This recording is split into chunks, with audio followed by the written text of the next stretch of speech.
Hello, everybody, and welcome to the Are You Screening podcast. I am your host, RUscreening.com's own Mark Eastman, and with me, as always, is co-host extraordinaire Shane Leonard. Hello. You know, I'm having like this really weird thing suddenly where I feel like I can't hear myself in the same way, Right? Or something. Like, we're out of practice. Not like we have headphones on ever or whatever. So Those are anyway, the days. jumping into things because we have like a lot of stuff we have to try to touch on. Next week, we're going to do our best list. And so this week, Right. as we said, we got to try and at least touch on like the big elephant in the room things that we haven't covered so far. And anything that is, somebody might call us out on it not being on our list if we've, like never mentioned it, right? Right. We didn't do Anora on the show. Yep. It came out a long time ago, which I was telling you this. I mean, I think it had some next release timing or whatever. Yeah. But it was at, I think it was like the Darling of Con or something ages ago or whatever. But I mean, I was telling you, I watched it again. Yep. Because I saw it so long ago. Yeah. And it just wasn't, at the time it was not, oh my God, everyone has to see this. It wasn't Anora. It wasn't like the biggest thing ever, or here's your obvious Oscar winner or whatever. The front runner. But I saw it, I don't even know, like the end of the summer last year. Yeah, I was going to say. It was a long, long time ago when I saw it. So once it starts winning everything, then I was like, I'm going to watch this again or whatever. But so it's been a long time. But back when it came out, it was not like pressing for us to cover it, and we didn't. Right. And, we can only cover so many things. So there are things that either won some things or maybe got nominated for like a lot of things but didn't win. Yeah. And so a lot of people are going to be thinking it's really good. Right. And then we're going to come out with our best list next year. And potentially, I mean, I guess whether they are on or not on the list, it would be weird either way if we had never mentioned if we them just didn't or talk whatever. about it.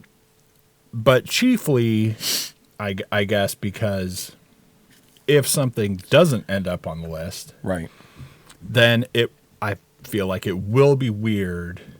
Or it potentially seem weird to people. Like if we had never mentioned it, it's never been on the show. And then also we leave it off of our list and like it got nominated for all kinds of things. Or it won all kinds of things. And we just have like made no comment on it, And then people are like, dude, you didn't even watch it. You didn't even see it. Tell me the truth. Whatever. Anyway, so I just thought we're also going to be doing Mickey 17. Yep. Because that's the relatively new thing, which has got a lot of attention, all things considered, and deservedly so. I mean, because who directs it, who's in it, whatever, right?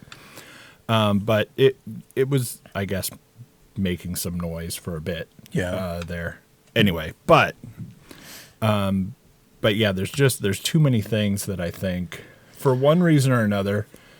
Not like on purpose or whatever, but usually we only do so many things a week, and especially with Anora coming out a long time ago, because like we're not even in that mode.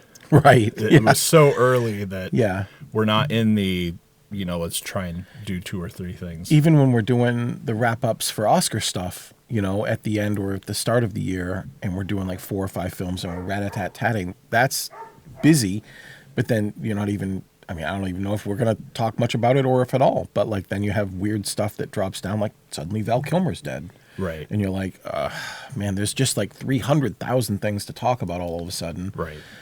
And you got to be mindful of the clock. So. And, all the TV at certain times that is just like, we got to at least throw always that out. Boil. Yeah, right. Yeah. Speaking of, I feel like you said you watched Reacher. I did watch Reacher. The whole thing? I watched the whole thing. Yeah, okay. Reacher's a weird one because I had just messaged you a little bit ago and said, I'm catching up on Severance. I'm not going to have it done by the time we do the next show, but I'm getting pretty close. And what was I doing not watching Severance? Yeah, like what the hell? I mean, I know what I was doing. We didn't have the service. Like it's on Apple, and that was the one we didn't have for a while.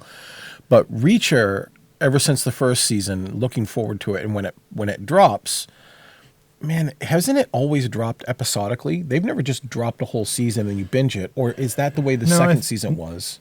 No, I think it was always because this was just episodically, like every week you had a new episode, and I was having a blast, looking forward to it. Yeah, so I mean, not that we need to get into this, but I just had like a whole thing with my kids. Yeah, because I mean, they're young, right? They're my kids, right? Right. And I'm like, you know what? I'm just over episodically. Oh no! I don't. It's not even a thing. And it's funny because there's such weird debate on the internet about this. Yeah. And like people, every time somebody releases a whole season at once, Bob in his basement has to come back out and say they're screwing themselves and they're idiots and we're all going to pay you later. Fools. Yeah, you fools. Everybody's watched it all in like 2 or 3 days or something, and now no one's going to talk about it and no one's going to blah blah blah, and it's not going to whatever it's not going to do. Yeah, and it's like dude, I mean, they're not trying to pull in people for like the ads or something. Like it doesn't matter. Right. Yeah. And it's like, you're not going to make this much money. They're not going to make any more money either way. Right.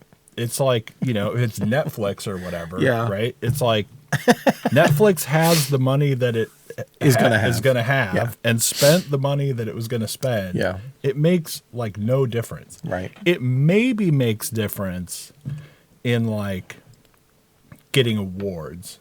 Because you have people, you have it on people's mind longer. It can like build, more whatever. But man, I'm so over episodically. Just drop it all. I'm like, just let's get through it. Just look. I can deal with that. I have. I'll tell you this. Shit to do. I don't want to have anything episodically. Each season of Reacher is different unto themselves.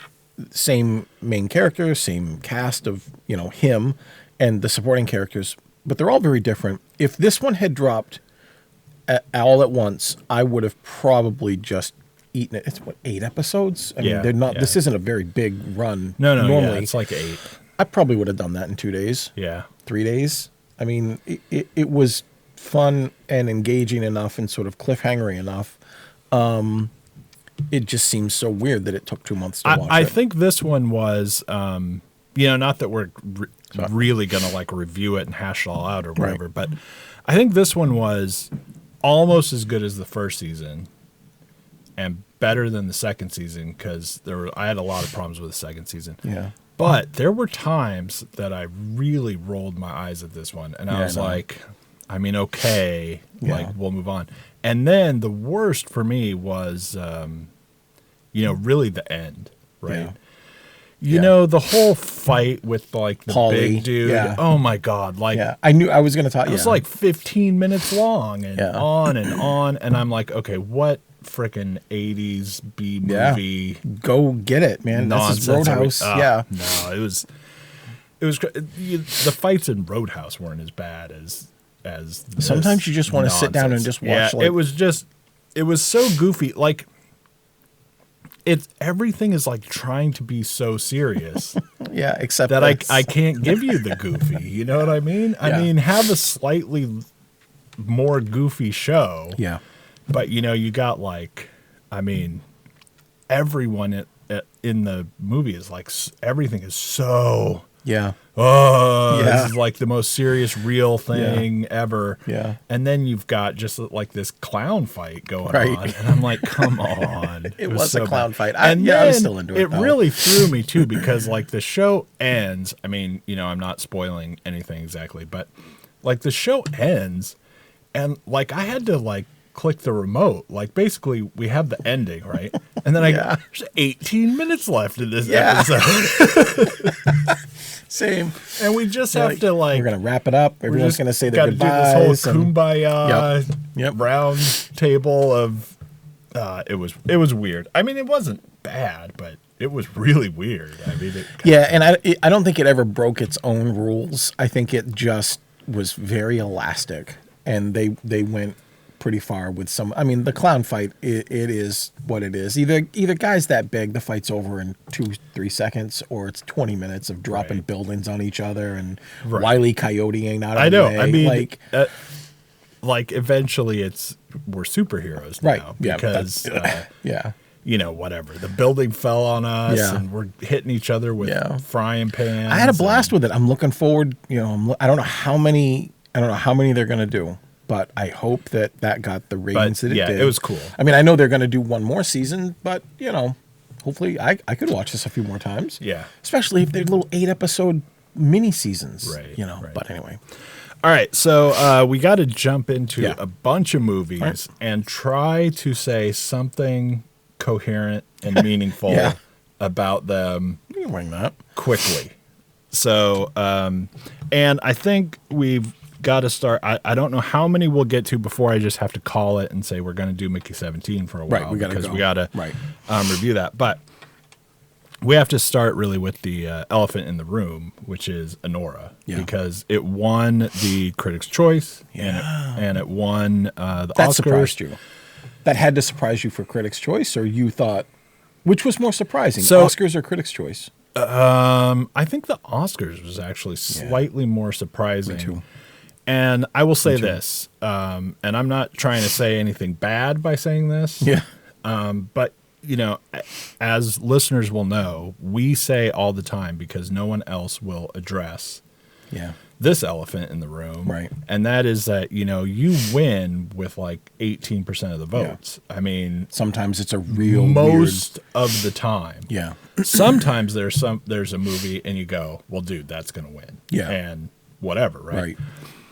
But many is the year, especially now that we have, more and more nominees for Best Picture, or whatever, that whatever wins is at least possibly a really low percentage. I mean, hey, maybe everyone voted for Anora. I don't know, but it wasn't that surprising based on the nominees. Right. There were so many nominees, and I'm trying to be delicate here, right? Like, few of which I thought ought to be on that list, even nominated, much less win. Yeah. But they got nominated somehow. By these same people picking them to be nominees. That's right.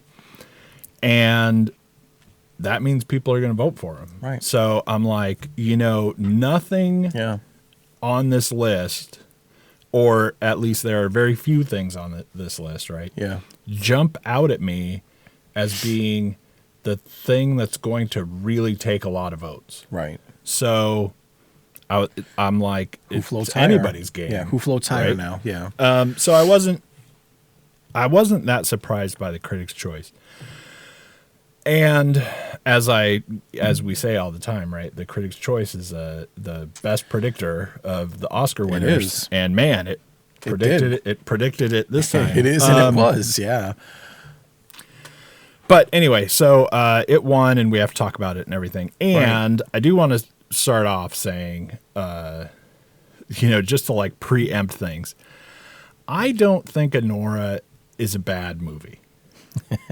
Yeah. I think it is bizarrely lacking in good moviness. Yeah. But I don't think that it has. So if I say bad things about it, right?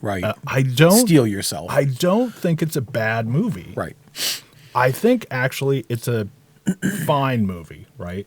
That I would recommend people watch because, there's like fun going on. Yeah. And right.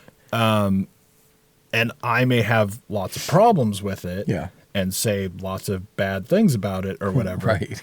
But at the end of the day, I don't think it's bad. I think it would be cool if a lot of people watched it, right? Yeah. But I don't think it's anywhere near being the best movie of the year. This is the thing. You're threading a needle, not you, and I have to do it too. And I think now people have to do it, especially since it's won both. You talk about it as a film, but now you have to talk about it as an Oscar winner. Right. You're like, hey, as a film, this could be, and I'm making this up, this could be a 7, but as an Oscar winner? Right. God, that's like a 4. What are you doing? Right. Like, how did that get in that tier? Because I understand you might like something well enough, but it just doesn't have that oomph to get to that tier. But now it's in that tier. You're judged for being on that tier as a movie. Like it's a strange thread. I mean, look, if we talked about Mickey 17 as an Oscar winner, like it would sort of change a little bit how we're talking about it too, instead of just this week's big release. Right. It's strange. It's got to be odd. Yeah, and like I have to say, so we've been doing this for a long time. We've been doing this a long time now.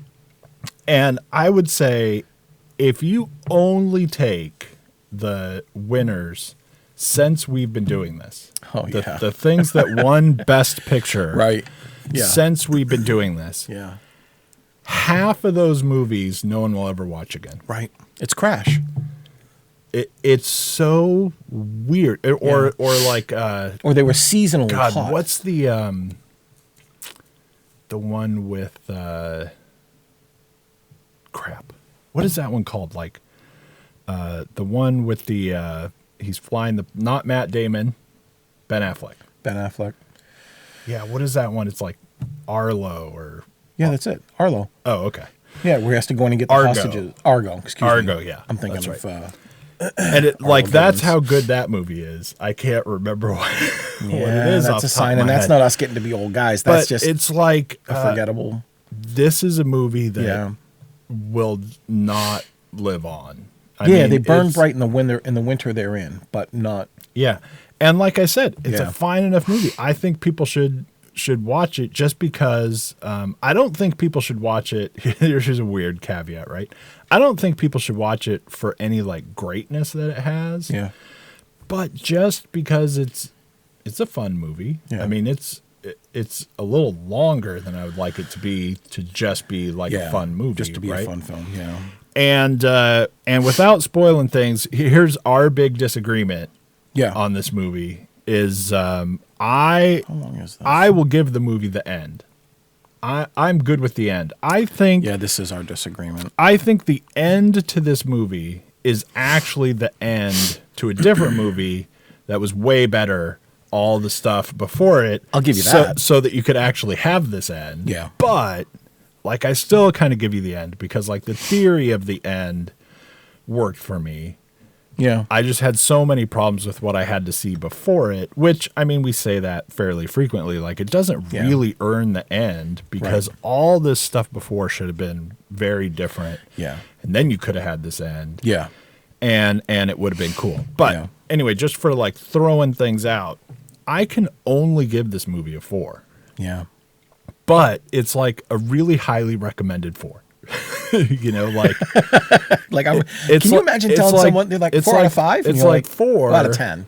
But I really recommend it. And you're it's like 4, but if you see trailers or whatever, I don't think the trailers for this movie are actually very helpful. So I don't. That's a good question. I don't know that you really get the movie you think you're getting with the trailers. But that aside, if you learn about this movie and know what's up and know what's coming, and you think you will like it and it sounds fun, then you will, and you will have fun, and it's a good movie. Yep. It's got like a lot more sex in it than you think because no one tells you that. Right. No one brings that up. And that's not in the trailers the way you think it is. But yeah, that's that. I don't know what happened with everyone liking this movie, and I think that there's some really weird, like kind of PC thing floating around where just for whatever reason, no one will dare say bad things about this movie, right?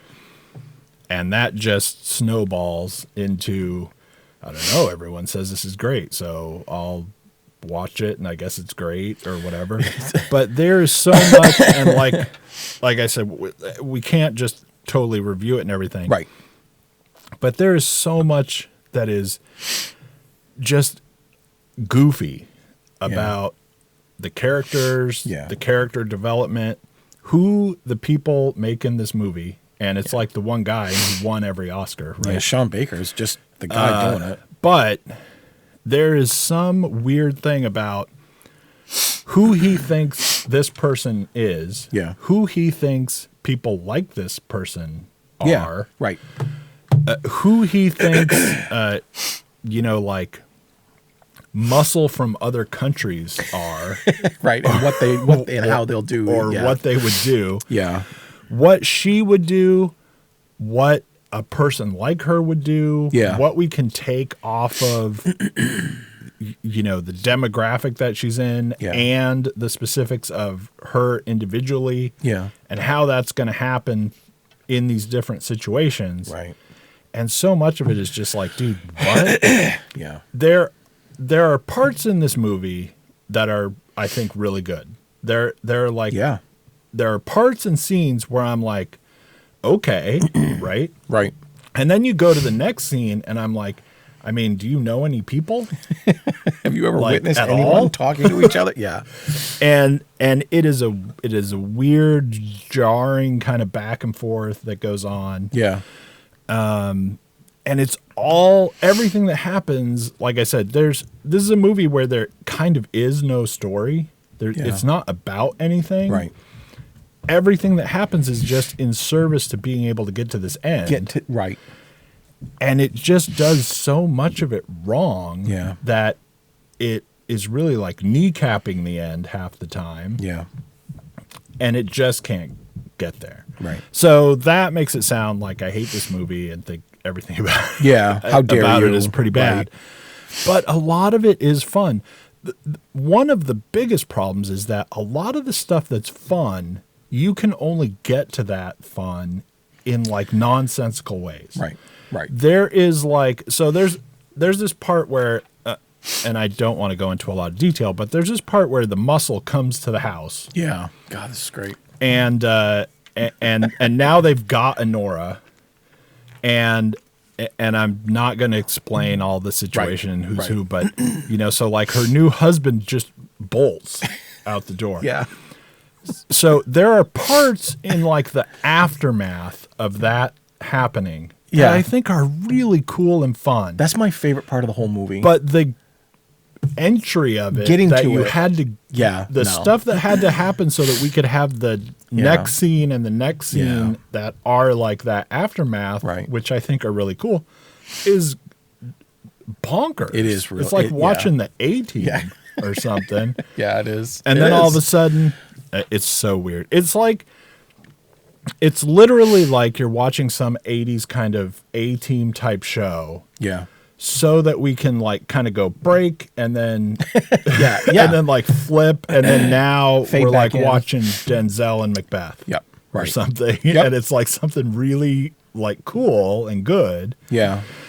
And it's just, I don't know, it's all over the place and it's a mess and whatever. The quick rundown, real quick, is this New York stripper meets and marries the son of a Russian oligarch.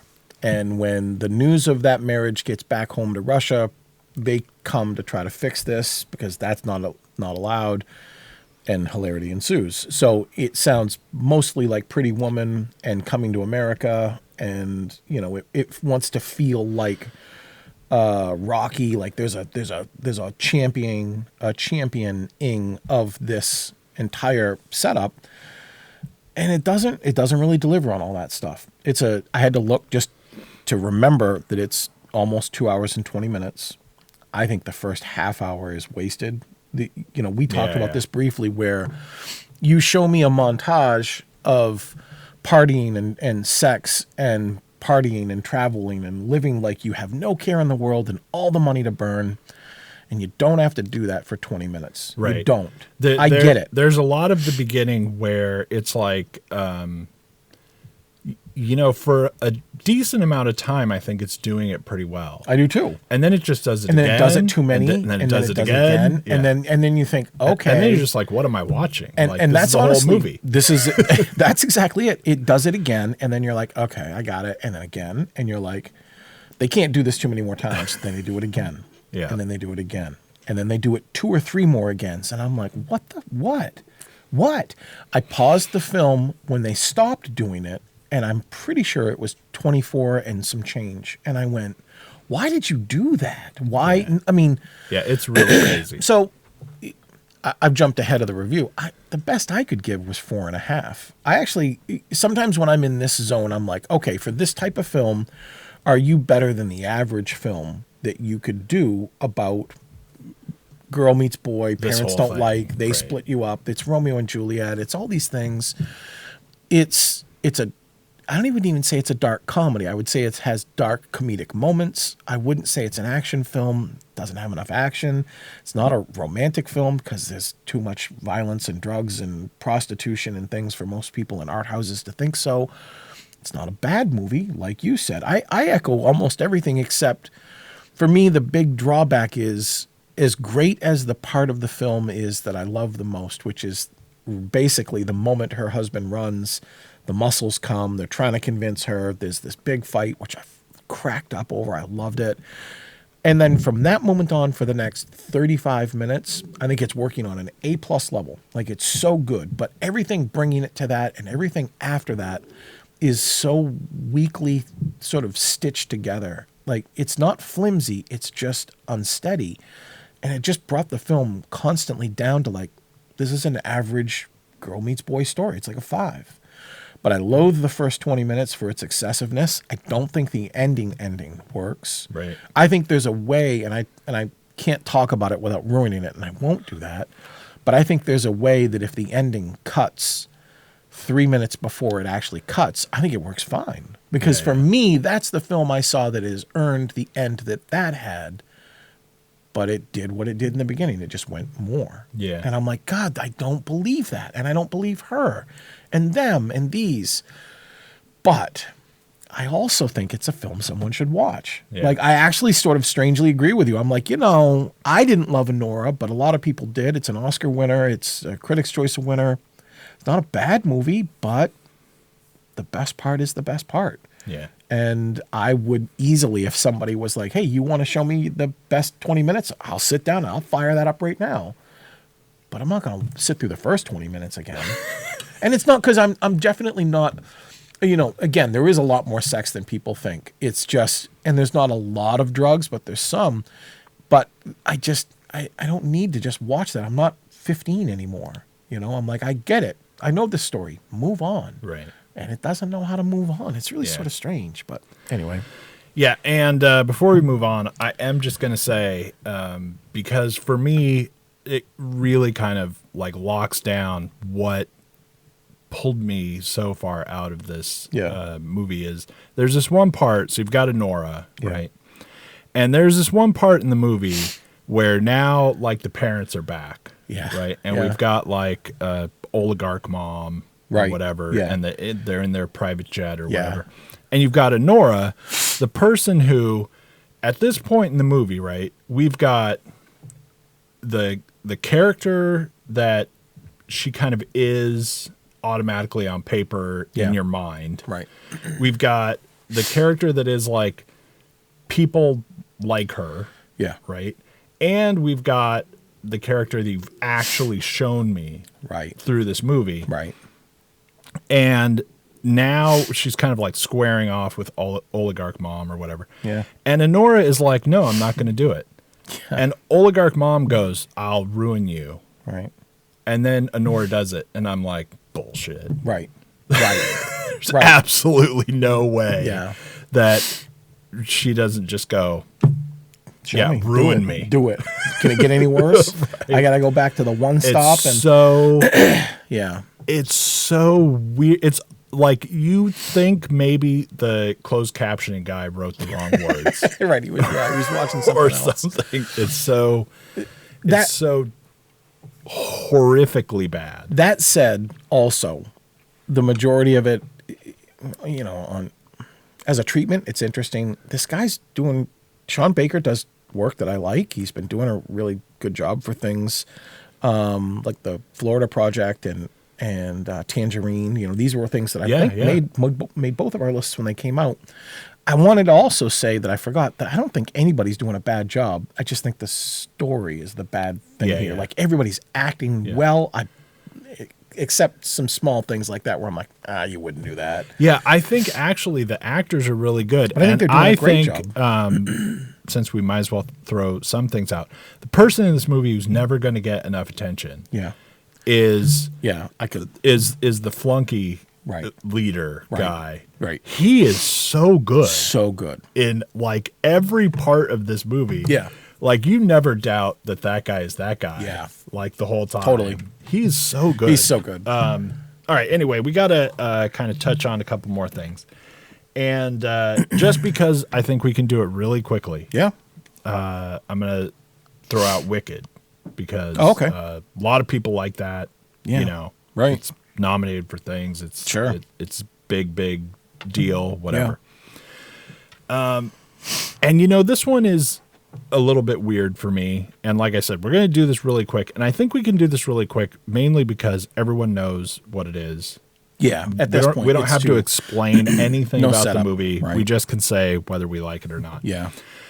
I gave Wicked a 7. And I thought all the things that I like about it were really good. None of the things that I didn't like about it were horrible that would like drag it down even more. Yeah. But the way this works for me as a movie, and it's a little bit, just as a background note, it's a little bit too, and I don't think that it needed to be. Yeah. It could have just been like enough. Yeah. And not been super over the top. But for me, this is the way this works. Wicked, the book, I really like. Yeah. I thought that was a really great book and, deserves to make tons of money in 8 different ways or whatever. Sure. I thought it was a really, really good book. Wicked the musical is like it removes itself a little bit from the book. Yeah. In order to like become a musical. Right. And have songs and productions hit certain things a lot more because we need a song here, so we have to do like a big thing. Yeah. And I mean, it's got some good songs and whatever. But I feel like the story does just kind of like shift itself a bit from what the story of the book is. The movie does it again. Yeah. And like shifts itself a little bit away from what the musical is, because now we have to be a movie. Right. And we have to honor the look Broadway at success. We have to have big scenes and we have to, whatever. Yeah. And so it's like we are a little bit farther away from the starting some point. of the things that I thought were the best in the book. This is interesting. So now we've got that movie. Yeah. And I just don't like it as much. Did you ever see? It's not as good a thing as it started as like the book for me. I mean, but still, I don't think it does anything horribly. I think some of it is hard to watch. Yeah, actually. Yeah. But nothing's really bad, and a lot of the fun stuff is really fun. It's it's 7. It's like it's decent. Right. That's it. Yeah, it's decent. 7. And no, that's perfect. Doesn't it's 7. Tear itself apart. And did you ever see the play? Yeah, you did. Was the play for you? The book is the best version. The book is the one, right? That's an interesting thing. I never read the book, and I never saw the play. I know about it, and I always meant to read the book, partially because I like to read whatever is really doing well in popular fiction anyway. But it just sounded like such a fun. It just sounded like such a blast as a story. I can see how it gets transformed a bit. Everything you said made sense. I struggle sometimes with musicals because I laugh whenever we have to do a musical that I can't tell if I'm the best person, not because I'm the best person, not in that egocentric way, but like if I'm a good person to judge a musical or the worst, because I think my favorite musicals are like Grease 2 and South Park. It's not these things that are everyone loves. Like I love Les Mis, I love all these things, but for me, if a musical works, it's because it got someone who isn't a fan of the genre into it. And I'm like, God, you got to watch Wicked. Like, it's such an amazing thing, and the setup and the transitions and the character development. Those things are all there. As a musical, I don't like this movie very much. There's only 2 songs I liked.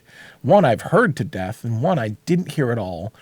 But there's a song in the beginning when Ethelba is, like, running and dreaming, and there were all these fun, like, little puns. Like, she's like, I could melt at all of these things, the opportunities. And I'm like, you're going to melt. Like, I know what happens to you. These things. I thought the song was very smart and witty on, but man, this film just drags when it doesn't need to drag. It has the problem. I can't remember if I said I would give it a 6 or not. I give it a 6. I want to give it a 7. I actually want to give it a 6.5, but I feel like that's probably 6.5 is a better representation of how much I want it to be where it is. It hurries up through the beginning. And it shows all these little Easter eggs. Like you get to see Dorothy and the Tin Man. Like there's a quick cameo of people doing things. It floods through this beginning just to get to the next beginning, which I didn't think worked very well, and struggles, and it doesn't feel right. And I look at the clock and I'm like, God, we're 30 minutes in and you guys haven't hit a pace yet. And then it does hit its pace because Ariana and Cynthia and everybody else is like there, present, doing their Ozzy and Hogwarts thing, which is fine. But damn if they aren't great in it. Like I didn't know how much I would or wouldn't like Cynthia Erivo because of how she promoted the film. Like I actually wasn't a fan, not a hater on her, but it was one of those weird things where I'm like, she kind of spoiled the movie a little bit for me for how rabid she was about defending just the poster and the weird problems with publicity that came up from that. And I went, look, I don't know that this is the right way to do it, but you sort of are turning me off from liking you as the character. Didn't matter. She's fantastic in this movie. And her vulnerability, her stoicism, her steadfast ability to recognize in a world that keeps stepping on her what you should and shouldn't do morally and ethically was always forefront. And I loved it. Ariana Grande is sort of like John Lithgow's character in Shrek, the evil king who's way too over the top about their own selves. But I settled into her and she's great. Yeah. She does everything great. And when it's working fantastic, this film felt like an 8. It could never get there because as soon as it got to a good point or an interesting spot, I'm like, oh, here comes the dance number. Here comes the music. So take this all with a grain of salt from the guy whose favorite musicals. Hate musicals. I don't like musicals, but I mean, I like Streets of Fire. I think that's a musical, right? Take this from a grain of salt from a guy who seriously means I love South Park as a musical. I love Grease 2 more than Grease. Like that's who I am. So probably I've already disinvited myself from your Rocky Horror Party. I just thought it was okay because the story itself is fine. I felt like it would have been a better story than a musical. Sometimes I think plays absolutely are destined to stay plays. I don't think Cats works as a movie. And not because it sucked as a film, but I just don't think Wicked works as a movie the way it should. As a musical, the way it should just a movie. As a movie, I think this would have been stellar. Yeah. And it's not just the drag down of singing. It's just it doesn't facilitate the transition of characters or scenes the way I think a play does. And on stage, you're looking at this and you're like, God, this would make a great movie. Because think of all the special effects we can throw in. And then as a movie, you're like, God, I wish they'd just stop singing everything. This would make such a great book. And you're like, you never read the book. So I've got the best of all worlds. If I want to experience this the way I want, I guess I should just go read the book. Yeah, probably. But it's not bad. It's just I don't get it. Yeah, I'm not designed to get it, and it didn't grab me the way some of these things do. I think there are parts where in this movie, it is kind of jarring how all of a sudden it's a musical. Yeah, definitely. Like it goes, and now we have to have a song. Go! Yeah. And there's a lot of stuff in the movie, I think, where it starts to drag because, all of a sudden we have to have like 3 minutes of kind of fan service, or we have to, let's look at this for a really long time because that's what the fans are going to want or something. Yeah. But it's still good. I think people are going to like it more than I liked it. But it's so weird that the problems are almost all front loaded and backstage for me. Like it's really strange. That first 30 minutes is really weird to get into. But all right, was what it was. All right, we got to try and do a couple more things really quickly and really quickly. Yeah. And the next one we're going to do is Flow, which is okay. So won something, and now I'm going back and forth. Flow and The Wild Robot, right, both won either the Critics' Choice or the Oscars. Flow was, and I'm blanking on which is which. Flow got Best Animated Film for the Oscars. Okay, yeah. And I'm pretty sure it was Wild Robot for the Critics' Choice. Right. So anyway, Flow. This is on Netflix, and it's a animated movie about a cat getting lost. There's a flood. There's lots of other animals. Yeah. There's no dialogue. There's just watch this cat as he or she tries to survive, goes through the flood, whatever. And I feel like this is a movie that no one is going to go, that's pretty good. Yeah. You either love it or you probably don't finish it. Or you won't hate it, but you just you're like, eh. Yeah. I mean, it's, I remember when I got to the end of this movie, that was like my exact thought was, how could you be like the middle? Of this movie, like it was all right, or something like that. Like you're either just gonna go, if you're that guy, why in the hell would I watch this? Or you're gonna hate it, or you're gonna love it. I don't know. I mean, I suppose there are some people who could not quite love it, or something, but they'll email you. I loved it. Yeah, and I loved it so much.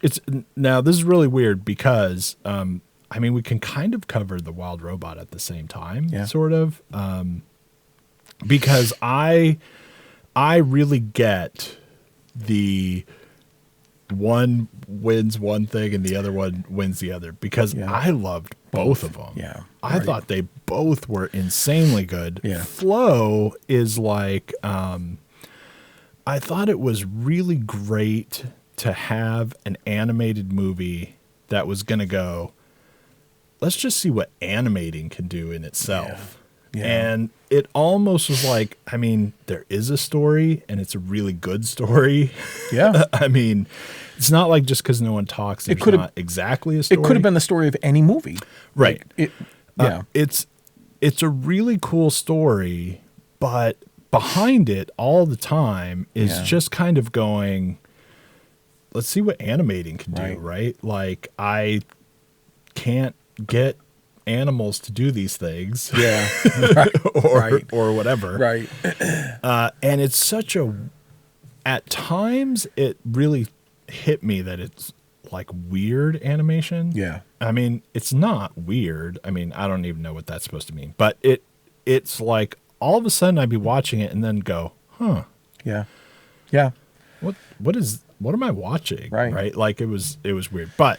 And we don't have time to really go into these movies a lot, but I sort of had the same thing with The Wild Robot. Yeah. Where in Flow, I think I watched about like 25, 30 minutes, and then I went, okay, hold on. Right. Like, I have to be another level of paying attention. Right, because then you realize, and you're like, okay. I'm in now. I got to watch this. Right. I'm watching it, but now I'm watching this. Yeah. Yeah. And I think it's really funny too. I feel like, and I could be totally wrong, but I feel like the people who made Flow, to at least a certain extent, made this exact thing so that you had to watch it. Yeah. Because no, I know what you mean. Because that's like the world we are in, right? Yeah. Even if you go to the movies, yeah, there are people who don't like really watch what they're watching, right? And if you're not at the movies, then you're really not watching what you're watching, right? Because it's, you know, on in no matter how much you're paying attention to it, it's in the background. Yeah. Well, okay, what if there's something that you can't get anything out of unless you're watching it, right? Yeah. Like you can't. There is no dialogue. You can't just listen to it. You can't glance up at it every once in a while because you'll miss like 100 things. Yeah. Right. And I think it was great. Yeah. But I did have this moment, and it's a great story. Yeah. Like I said, like it's not that there literally isn't a story, but no. But it is so weirdly cool that it was almost kind of like go back like many, many years to like the first time I watched like Princess Mononoke or Howl's Moving Castle or something like that, where I watched them and went, what? You know, it was really cool. And same with the Wild Robot, even though, I mean, I knew the story exactly going in, but the Wild Robot, and you know, not that robot movies just feel similar to me, but watching the Wild Robot reminded me of the first time I watched The Iron Giant, where it was like, man, this is just like a whole other level than I thought I was like watching. You know, it's like a whole different thing. So I give both of them 10. I was gonna say, it sounds like you're right there on it. I actually haven't finished The Wild Robot, which is really weird. Not for disinterest in it.